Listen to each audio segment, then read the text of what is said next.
السلام عليكم ورحمة الله وبركاته. هبتدي معاكم الفيديو دوت يا جماعة بقول الله تعالى: لعن الله الفتنة وموقدها. صدق الله العظيم.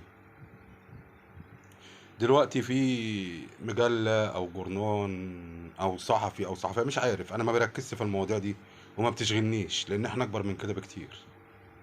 طلع بيغلط في المصريين في دولة الشقيقة الكويت، بيقول متسولين ومش متسولين والكلام العبيط ده كله. أنا عايز أقول كلمتين اتنين، ويا رب يا رب الكل يسمع ويفهم. وبالله عليكم للمولى عز وجل شيروا الفيديو ده لان احنا في مؤامرة كبيرة. اشمعنى كل ما بتحصل مشكلة او كارثة مع العرب بتطلع شوية ناس؟ ايه لازمتها في الوقت دوت ان تطلع صحفية او صحفي او مجلة او جورنان كويتي يطلع يقول ده المصريين متسولين؟ هقول لكم ايه لازمتها.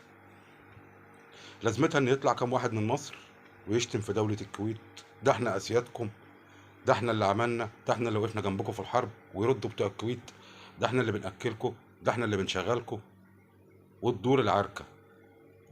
وننسى العدو الأصلي، ننسى العدو الأصلي لينا كلنا اللي عايز يمحينا من الوجود.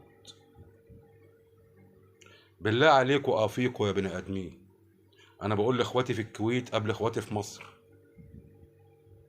قسما بربي وما أعبد، لو ما بقينا كتف واحد وكلمة واحدة ما هيبقى لينا سعر. هنتداس بالجزم كلنا. مصر لوحدها ما تنفعش، الكويت لوحدها ما تنفعش، السعودية لوحدها مش هتنفع، الإمارات لوحدها مش هتنفع، أي دولة عربية لوحدها مش هتنفع. يا كلنا نحوط على بعض وكتفنا في كتف بعض، يا كلنا هنداس بالجزم. اللهم بلغت، اللهم بلغت، اللهم بلغت، اللهم فاشهد. أفيقوا يا عرب، بالله عليكم أفيقوا يا عرب.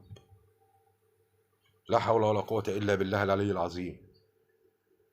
اللهم وفقنا إلى ما تحبه وترضاه، واستغفر الله. السلام عليكم.